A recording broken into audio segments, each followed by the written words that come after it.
Hey everyone, welcome back to a new video. I hope you had a great day. Let's take a look at some new malicious compliance stories, where people conform to the letter but not the spirit of a request. Thank you for subscribing to the channel and for hitting the like button.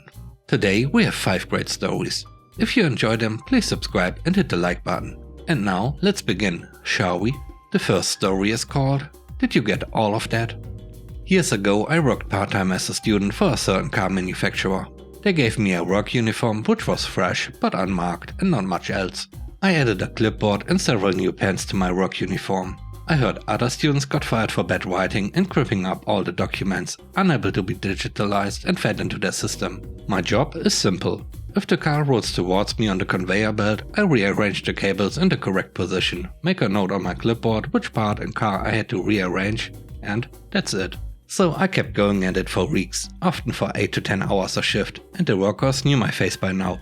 The only person I had only seen once was a big bald man in a suit. I was told it was the manufacturing hall boss of this plant. One day the conveyor belt stopped for an hour. But instead of sweeping the ground as I usually do to not look idle, I took the clipboard and pretended to take notes when a big bald man rolled up on me from the side. "You there, come with me." Confused but calmly and collected, I pointed at myself and stood up to follow the red-faced creature that was screaming as loud as a passing train. Who else could I mean? This way, now. I followed him while he stomped down the belt line as if in the hope to magically get it back to running. Then he abruptly stopped. Several workers I knew looked surprised and in curiosity what a simple student working part-time could have done to enrage the boss of the manufacturing hall. He then explodes into an endless tirade about technicalities and parts not fitting. Since I am polite, I only tried once to interject that he got the wrong guy. But since he'd interrupt my attempt, I just stood there and smiled to show him I was listening and that he had my full attention. Hard not to. This went on for at least 6 minutes. I remember because I snuck a peek at the timer on how long the belt line had been standing still. Did you get all that? Are we understanding each other? Get on the phone now and call your boss about the replacement parts. This will be on you. Sure thing, boss, but I don't know your number. Also, I don't work in this sector of the manufacturing hall. The boss was visibly confused. What do you do here? Snickering workers in the background. I turn the cables in the proper position and take a note of the part where and whenever this was necessary. I'm a student part-timer. Oh, okay. Walks away as if in a daze. 2 weeks later, they stopped extending my contract and I returned to my studies. According to a worker I kept in contact with, my part-time workplace was involved in some drama, as the person they hurriedly hired just copied my documents and left for several hours. He didn't rearrange the cables to ease the workflow of the workers down the line, so someone silently bled for that. Worst of all, he created duplicates for days in their system and a few thousand undocumented parts. A regular conveyor belt worker had to sub in there and then and add that work to his regular work until they hired a new student weeks later. The next story is called No Exceptions.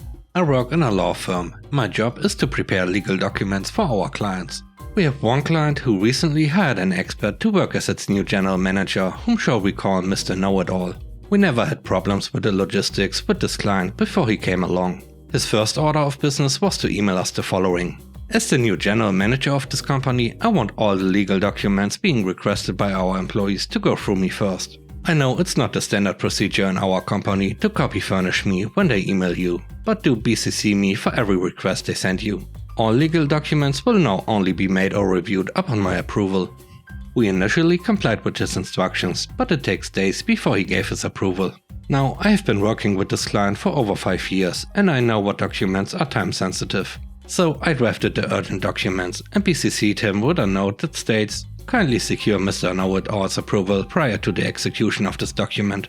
After doing this with some of the requests, I received an email from Mr. Know-It-All, which states, "Didn't I tell you that all requests should go through me? No matter how small or urgent it is, I want you to ask for my approval. No exceptions.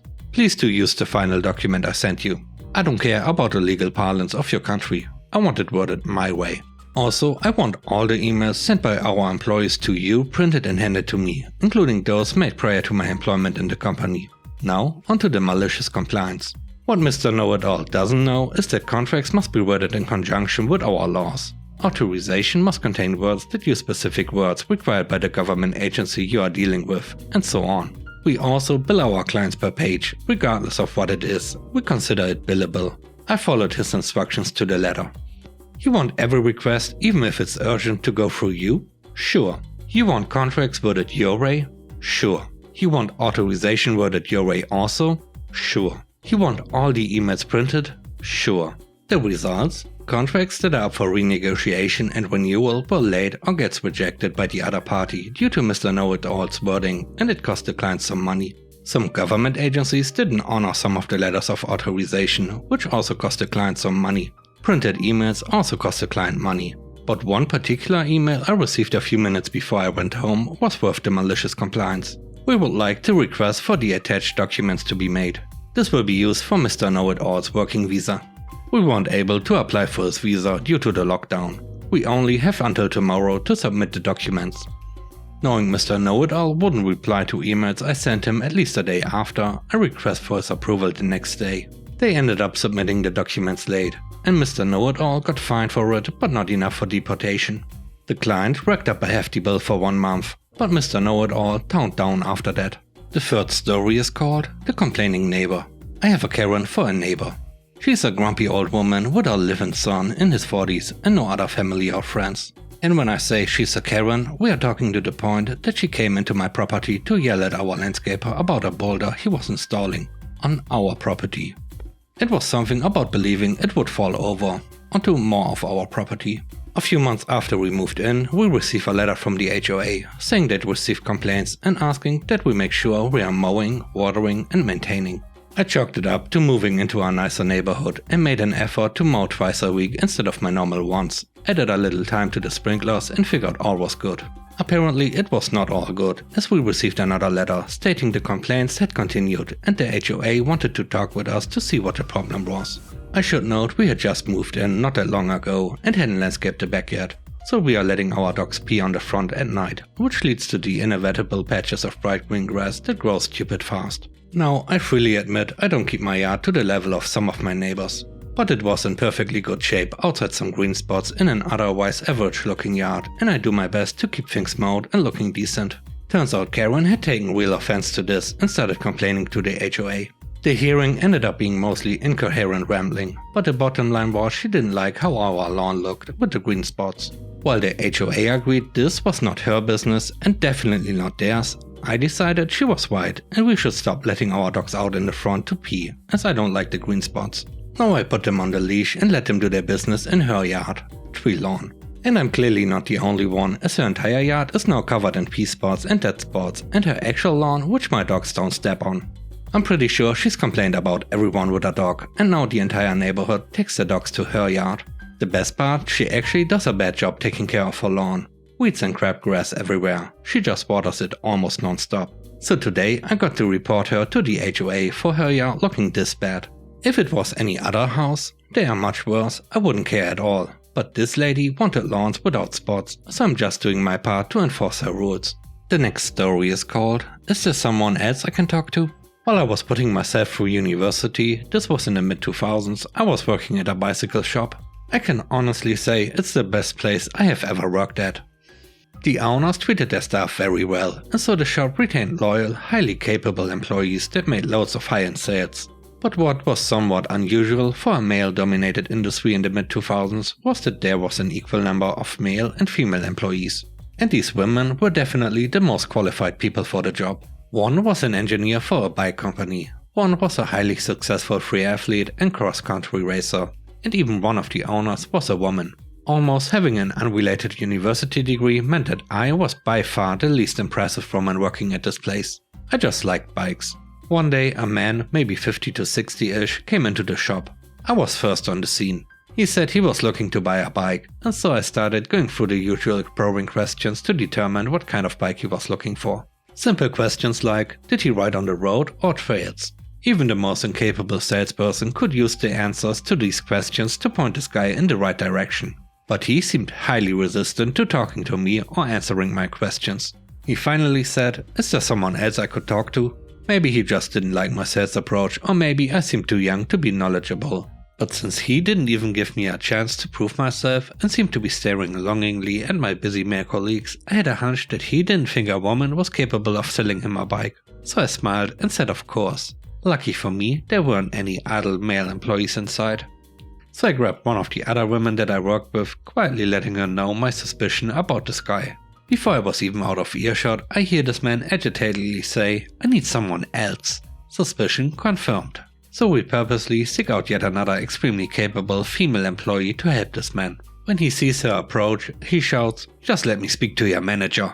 So in struts the owner, who is very eager to join our malicious compliance stunt, with a beaming smile on her face. "I'm the owner. What can I do to help you today, sir?" The utter defeat on his face is something I will never forget. The last story is called P-Codes for Everything. Several years ago, I worked for a professional service company that handled IT projects for large companies and governments. It was a multinational with many layers of management that all tried to justify their existence. We would typically be officially assigned to 1 or 2 projects only, depending on the employee's skill set. But the reality was it would usually be more than that, and you would get various requests from people for help on one-off items. We were paid a fixed salary with no paid overtime. Our time was billed to clients according to the percentage of our time officially allocated to them. Then an email was received from HR saying that instead of logging our 8 hours per day split between the assigned projects, we needed to document every activity that took 20 minutes or more to its own P-code. A P-code was specific to a project task and needed to be created and assigned to a project. If no P-code was supplied, do not work on the request. This didn't go down well with the projects or support staff. Anytime developers were asked for help, we had to reply, asking for a P-code. Sometimes the project had one available, other times the project manager would have to request one to be created. Sometimes a P-code couldn't be added to a project because it wasn't budgeted for. The first issue to arise was that work wasn't being done because P-codes weren't available. Deadlines were being missed and issues were happening on production applications because easy fixes couldn't be worked on. HR insisted this wasn't their fault and the P-code process must be followed. The developers noticed that they were spending more than 20 minutes filling in time cards and chasing projects for P-codes. As this process must be followed, we asked HR for a P-code to log our time spent tracking work and assigning to P-codes. Their first response was we didn't need one, but we pointed out the policy was that all tasks over 20 minutes must be tracked with a P-code. We were sometimes spending longer getting codes than we were on the actual work. Begrudgingly, they issued a P-code for this process. Fast forward to the end of the quarter, and the executive team is reviewing their productivity. Things don't look good. Lots of projects are delayed, support incident numbers are rising, and there's a very large amount of time assigned to a P-code which isn't chargeable to our customer. There's a swift investigation, followed by an email from HR.